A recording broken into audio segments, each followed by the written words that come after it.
Hello, my name is Hannah Twinberrow and I'm currently studying medical history and humanities at the University of York. However, I'm approaching this presentation not as an academic, but as a disabled archival user myself. So the question I wanted to look at was, how can disabled voices shape our use of language around disability? And when considering that, I kept circling back to the thought, well, what does inclusive language mean to disabled people? And I realised I can't answer that. And the reason is, disability is not a monolith. That's a statement you will hear a lot in disabled spaces, and for good reason. Disability is the only marginalised identity of which anybody can become a member at any time. And inevitably, everybody will be disabled at some point in their life, whether that be transiently through accident or injury or illness, or more permanently through injury or illness, or if we're fortunate enough to live long enough, through old age. And I think it's important that we take a moment to appreciate the uncomfortableness of that realisation, because it is a disconcerting thought. And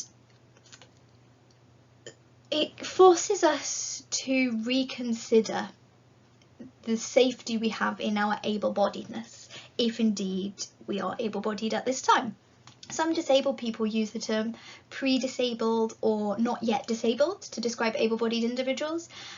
I don't personally subscribe to that terminology. I think it sounds a little bit ominous. But I can understand the education that they're trying to provide by using that language. One of the main reasons for hesitancy around talking about disability and the utilisation of euphemistic language in this context can be traced back to the realisation of the fallibility of the healthy body, and that the realisation that there's this fallacy that there is some kind of impenetrable divide between the able-bodied and the disabled.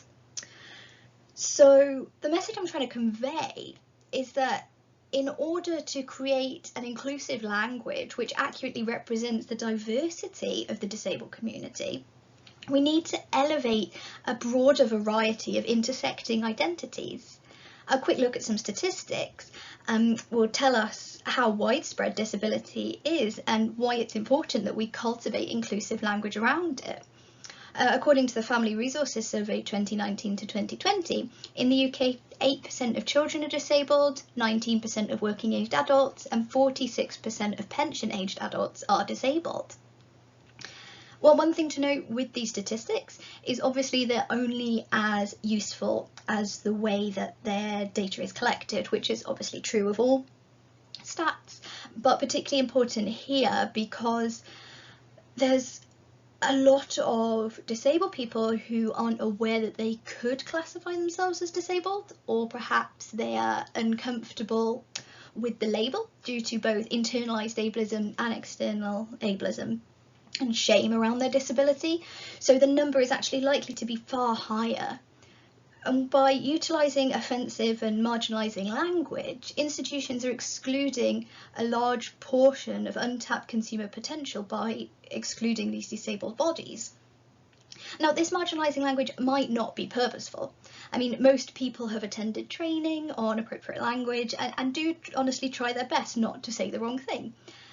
But if this language is being curated from within institutions by able-bodied individuals, or by a very narrow subgroup of the disabled community, then it may be inadvertently deterring many disabled individuals. In fact, from my discussions with other disabled people, many feel that academic and institutional spaces can be very inaccessible and uninviting.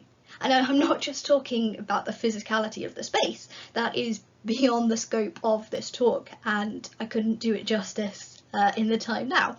But I mean, the language currently put forward as the norm can be disconcerting or feel alien to many disabled people.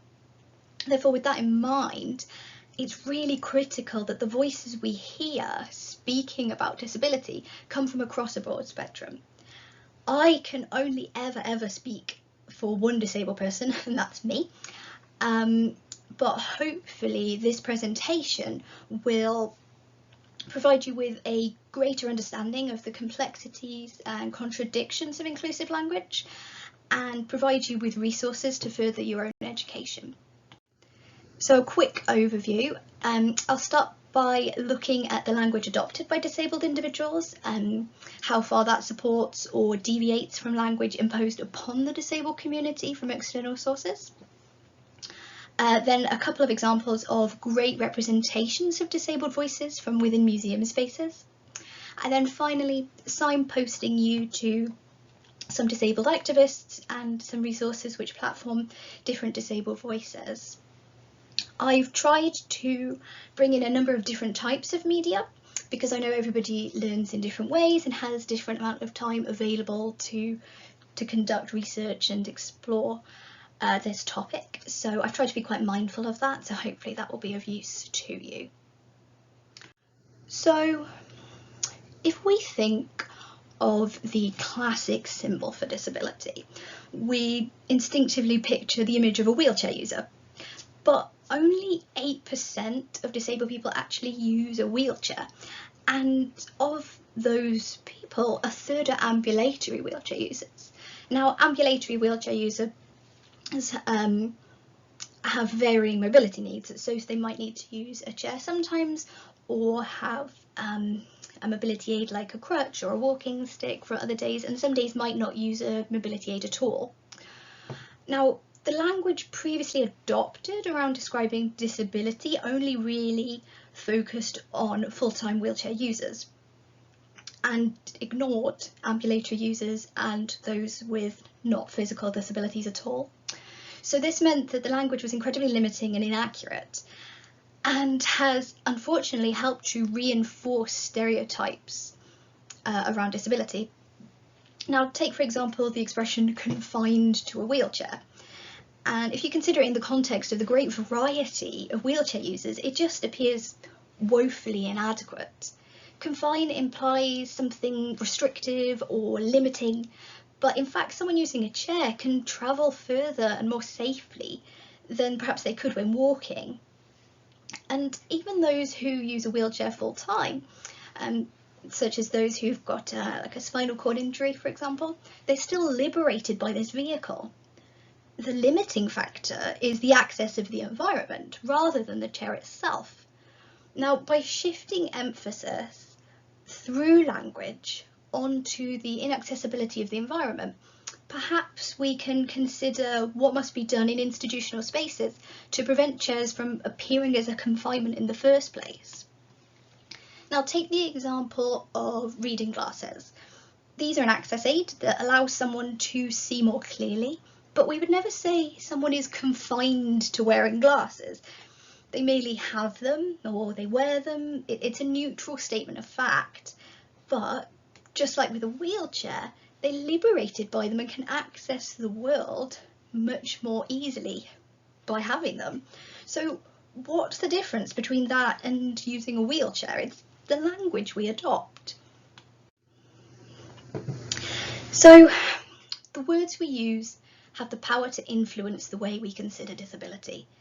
Let's look at the categories used to label disability in the 21st century. At the beginning of the century, disability was categorised as physical or invisible.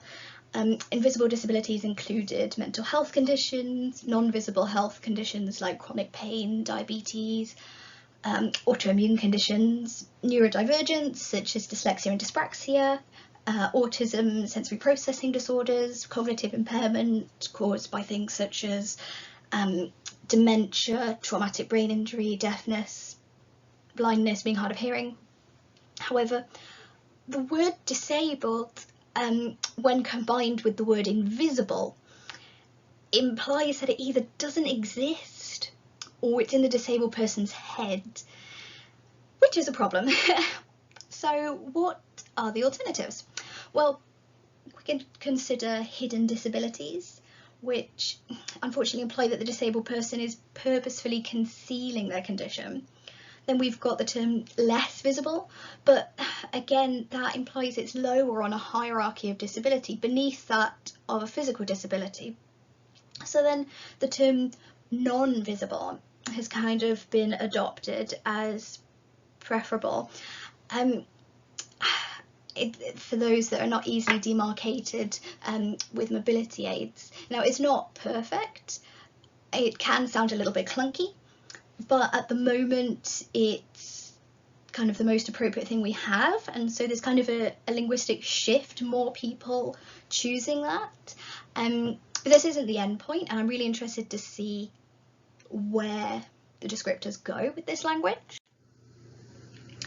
Probably the most contentious issue, both within the disabled community and outside of it, is the use of person first versus identity first language.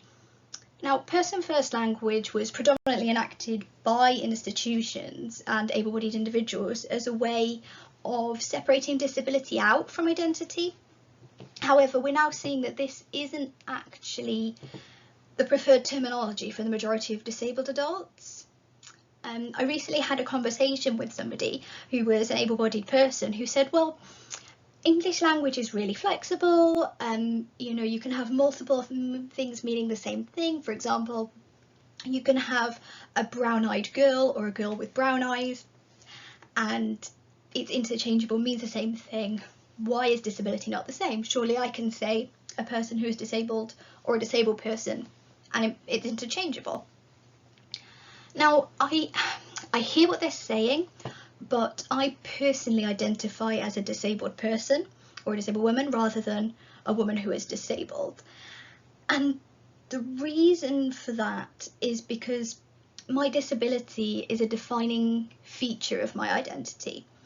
It impacts the way I navigate the world and the way society views me in the same way that my gender, my race and my sexual orientation do. And it has much greater real-world consequences than my eye colour. These characteristics cannot be separated out or dropped at will, but they permeate every aspect of my life, sometimes noticeably, such as needing to use ramps to access a building in my wheelchair, sometimes less visibly, such as needing to pace activities because of fatigue reasons. But my disability in all its different manifestations is integral to who I am and influences my personhood profoundly.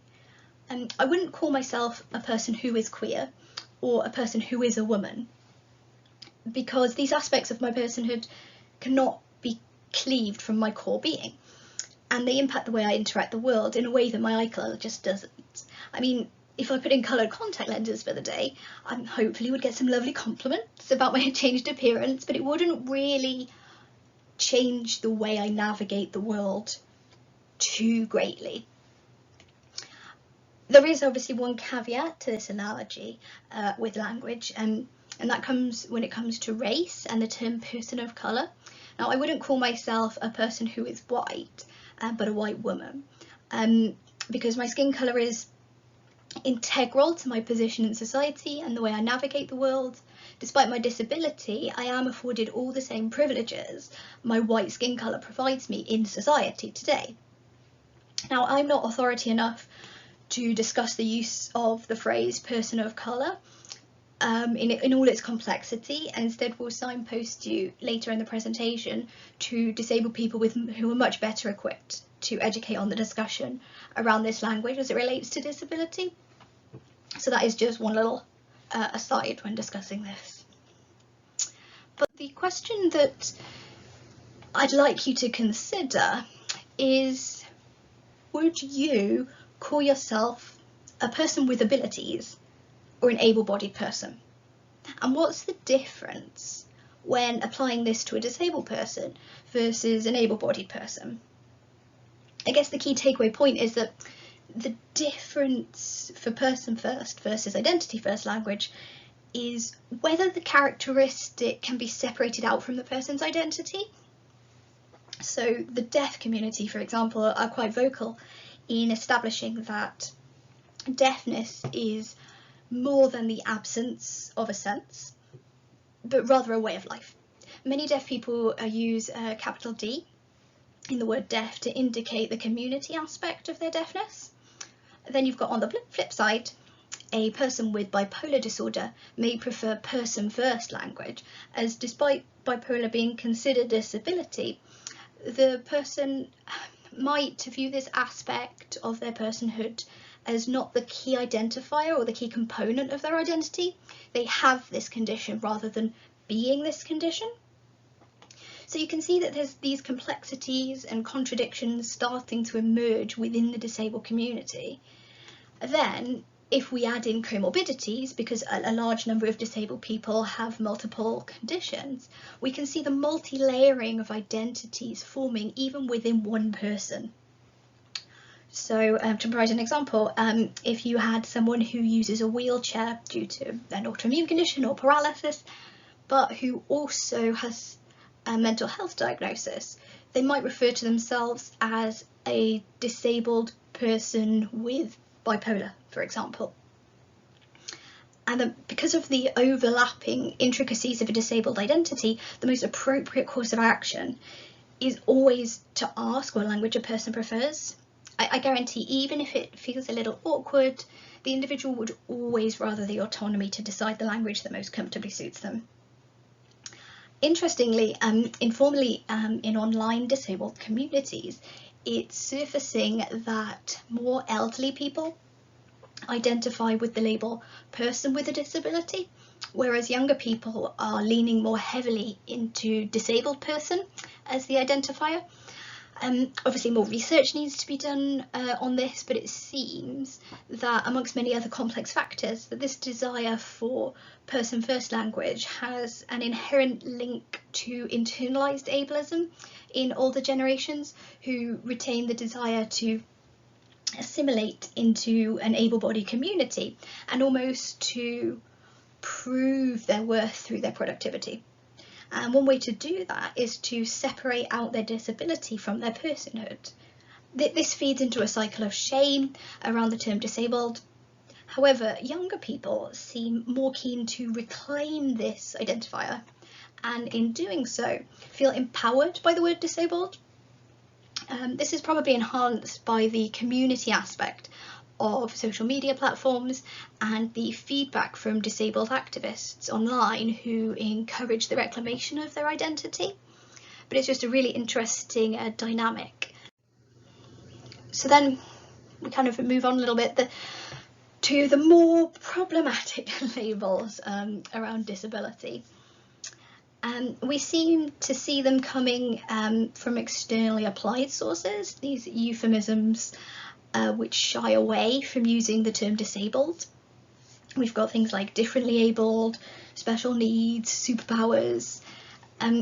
These phrases were again constructed by institutions or in institutions without the input of disabled voices, and they continue to be used, especially in schools.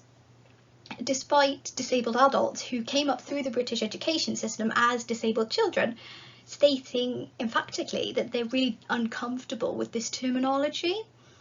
The phrase differently abled and this narrative of disabled children having superpowers is marginalising in and of itself, and it infantilises adults with disability too.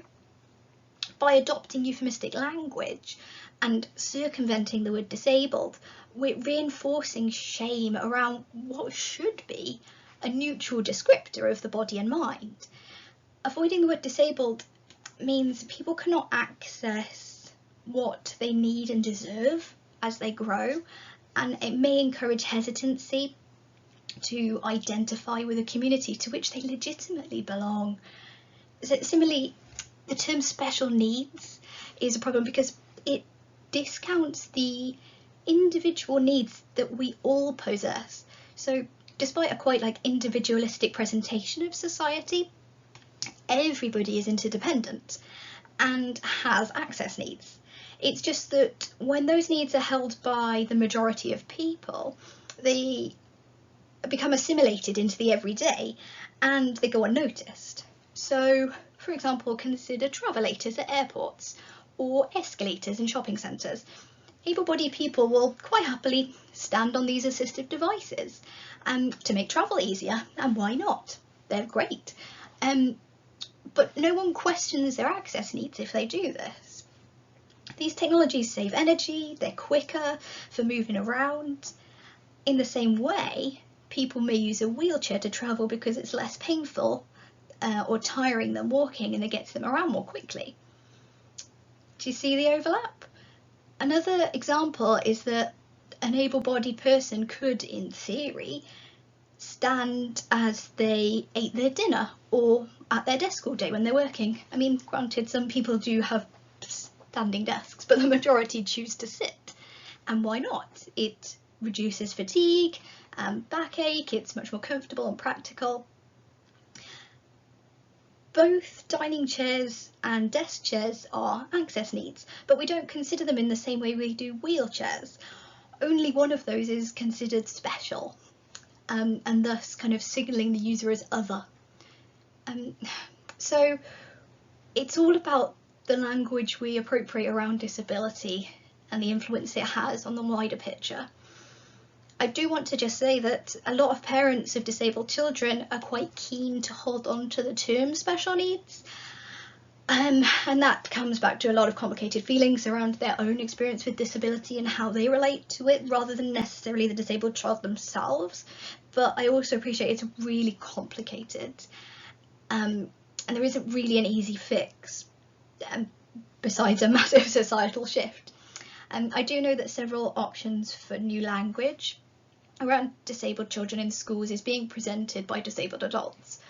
However, there is definitely a discussion to be had around this language, and I'm kind of holding space for considering how we use language, and I'm really excited to see where this goes and how this progresses. And I'm really hopeful for those who experience life as disabled children in the education system and the power that they have grown into to be able to induce a big shift. I'm now going to take a bit of a change in direction and look at a couple of specific examples of spaces that really are great for explaining and platforming different disabled voices. The Lyme Museum is an online museum curated by Dr. Angela Stin, and she describes it as a catalyst for positive change to enhance the voices of those who live with invisible and chronic illnesses and disabilities. They want to question the role of museums and society at large in the representation and inclusion of individuals living with invisible illnesses and disabilities. They gather testimonies, objects and portraiture from the vibrant international community of those living with invisible illnesses and disabilities, as well as those who support, champion, encourage, stand up for, sponsor, promote and heal the community. So this is really important because the language that she uses here is invisible illnesses and disabilities, which showcases the variation within the disabled community at one point. And also it's important because a lot of invisible illnesses like Lyme disease and chronic Lyme disease are overlooked, are ignored, are rendered invisible despite their physical manifestations and their visibility if we take time to look. So Stin goes on to say that by collecting stories and objects from those who are suffering from invisible illnesses and whose voices have been silenced, these projects challenge and disrupt the narrative. Museums are about stories, and stories about being human. It is time for medicine museums to represent the entire spectrum of human conditions, even the invisible. And so what her current projects do is to create space for members of the public, disabled members of the public, to put forward their own stories. The Materiality of Disability is the current exhibition, and it has blog posts, videos and flat lays, which you can see in the image on here, are photographs that have been sent in by disabled individuals, which showcase different everyday objects that they use to help them navigate their disability. And Stin says on her website, traditionally a museum is a place where things are collected, studied, displayed and looked after. But a museum is more than just stuff. It is a place that decides what matters, what is represented, who is represented, and how these things, people, cultures, and meanings are organised. A museum is not a neutral place and can be a place of trauma and misrepresentation. It can also be a place of storytelling. Now, if you have a look at these flat lays that have been submitted, some come in anonymously, some come with little textual explanations, such as there's one that says, "These are some of the things that keep me going. I have multiple sclerosis and even normal days are exhausting. Because of MS-related fatigue, my social life tends to be very limited. My phone and computer are the most important thing to me. They allow me to stay in touch with my friends and work remotely." Now, that's something that we've noticed, particularly with the pandemic, with a lot of things transitioning online. They became accessible to a lot more disabled people. Not all, I do have to acknowledge, some disabled people have anxiety around technology or don't have access to the internet or need to share resources with people they live with. Some neurodivergent people struggle learning new technology. So there obviously are exceptions, but in the main, disabled people find online spaces to be much more accessible because you don't have the fatigue caused by travelling to a space or navigating a really big space, or not having the physical accommodations you need, such as toilets or ramps. So it's kind of, museums like the Lyme Museum, which are online, create spaces for disabled people which not only can they contribute to, but they can then also access themselves and see themselves reflected. So it's really important for kind of platforming and centering different disabled voices.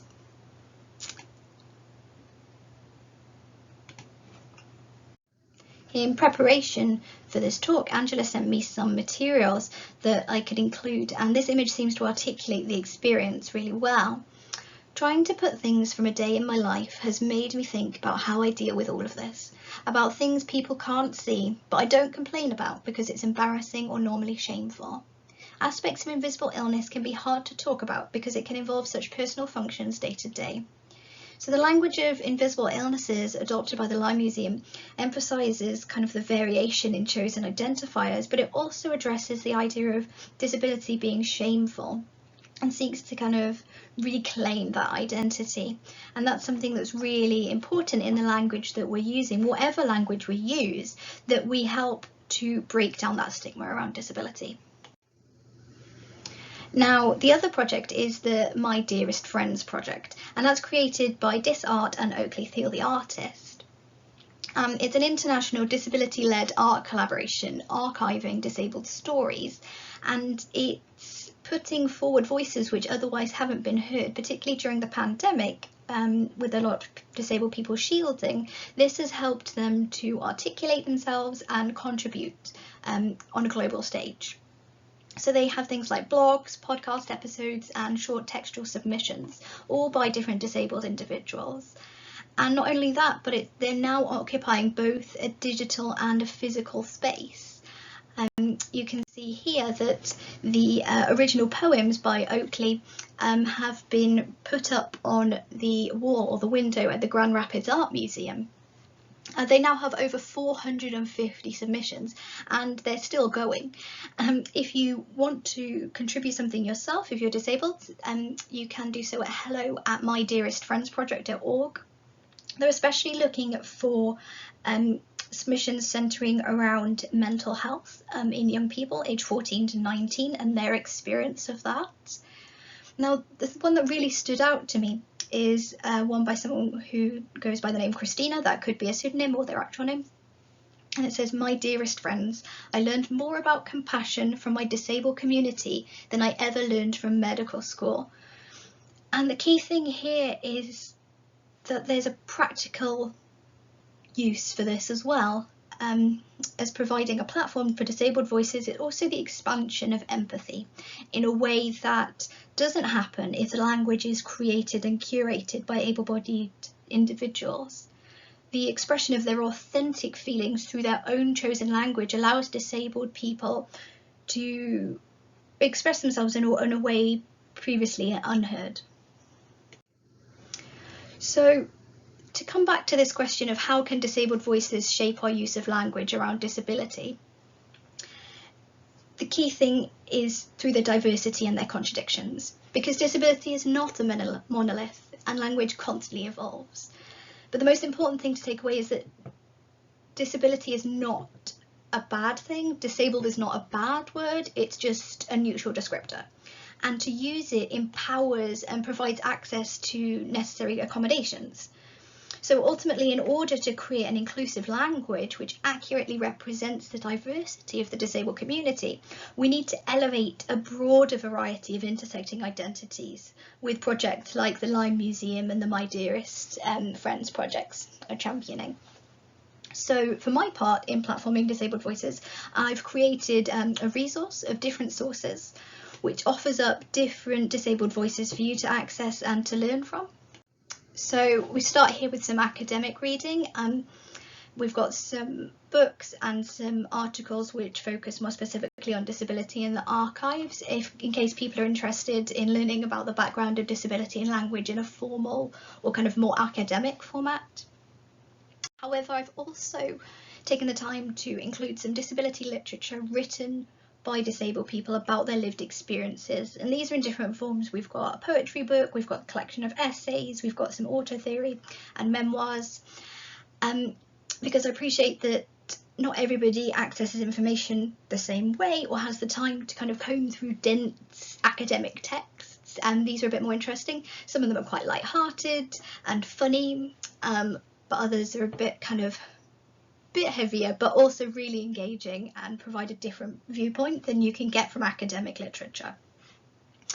Then I've also kind of included digital media, because a lot of disabled people occupy online spaces a lot more. Therefore, there's a lot of stuff in digital format, which is really useful. I'm aware that I've spent the entire presentation saying that it's contradictory and constantly evolving, the language. So I've included a link to the government's website on inclusive language, which has up-to-date information on how to approach language in a formal setting, to hopefully put your mind at ease about approaching inclusive language around disability. But this is just a tool, and it's always important to bear in mind that the most important thing is to discuss with the disabled person you're talking with, or to the language that they prefer. I've also included on here some podcasts, because these are great and really accessible, completely different tool. You can use them kind of on your commute, or if you're doing the washing up like me, and they're just a lot easier to dip in and out of. I particularly recommend BBC Ouch's podcast. They always have different disability speakers each week, and it's just fun and really engaging. And then we've got a couple of films. Now, Pippa Stacey's TED Talk is great for people who have chronic health problems and are trying to navigate the world of academia or work whilst managing that. So it's really helpful for people who might not necessarily have those issues to understand what that involves for a disabled person. And then we've got Crip Camp, which is a foundational film about the American disability rights movement, and just something that I think everybody should watch. I believe it's currently on Netflix. I don't know if it still will be, but that's where it is at the moment. And then finally, because I've talked about how the online space is much more accessible for a large portion of disabled people, it made sense that I include some information for disabled activists who operate within that sphere. It also means that you can get bite-sized information about their perspective. Some of these activists present opposing ideas around their disability, and so it's really important that we see the way they navigate language and their lived experience. One to note is the Catchpoles. Now, they actually run a publishing agency, and James has actually written a brilliant children's book called What Happened to You, which I recommend to all parents, whether they have disabled or able-bodied children. It's just really fun, really engaging, and approaches it from a really different way. So hopefully your library has that. So all that's really left for me to say really is thank you for listening, and I hope that these resources have kind of left you feeling inspired to go out and seek some new disabled voices. Thank you.